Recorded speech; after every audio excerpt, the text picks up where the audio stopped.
कृष्णा। आज हम करेंगे माघ महीने का 15वां अध्याय। आप सभी भक्तजनों का दिन शुभ और मंगलमय हो। चैनल पर पहली बार आए हो तो चैनल को जरूर सब्सक्राइब करना। दत्तात्रेय जी कहने लगे कि हे राजन, प्रजापति ने पापों के नाश के लिए प्रयाग तीर्थ की रचना की। सफेद गंगा जी और काले यमुना जी के जल की धारा में स्नान का महात्म्य भली प्रकार सुनो। जो इस संगम में माघ मास में स्नान करता है वह गर्भ योनि में नहीं आता। भगवान विष्णु की दुर्गम माया माघ में प्रयाग तीर्थ पर सब नष्ट कर देती है। माघ मास में प्रयाग में स्नान करने से मनुष्य के अच्छे भोगों को भोगकर ब्रह्मा को प्राप्त होता है। माघ मास तथा मकर के सूर्य में जो प्रयाग में स्नान करता है उसके पुण्यों की गिनती चित्रगुप्त भी नहीं कर सकता।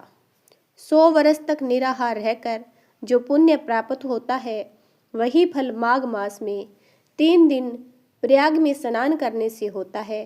जो फल 100 वर्ष तक योगाभ्यास करने से मिलता है, जैसे सर्प पुराने केंचुली को छोड़कर नया रूप ग्रहण कर लेता है, वैसे ही माघ मास में स्नान करने से मनुष्य पापों को छोड़कर स्वर्ग को प्राप्त होता है।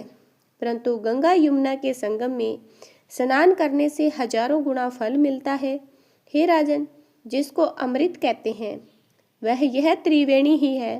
ब्रह्मा, शिव, रुद्र, आदित्य, मरुतंग गण, गर्दव, लोकपाल, यक्ष, गुहाक, किन्नर, अणिमादि गुणों से सिद्ध तत्वज्ञानी ब्राह्मणी, पार्वती, लक्ष्मी, सची, नैना, दीति, अदिति, सपूरन देव पत्नियां तथा नागों की स्त्रियां, गिरताची, मेनका, उर्वशी, रंभा, तिलोत्तमा, अप्सरागण और सब पितर मनुष्यगण कलयुग में गुप्त और शतयुग आदि में प्रत्यक्ष सब देवता माघ मास में स्नान के लिए आते हैं।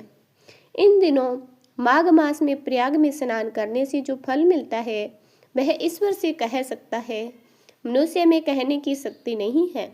हजारों अश्वमेध यज्ञ करने से ही फल प्राप्त नहीं होता।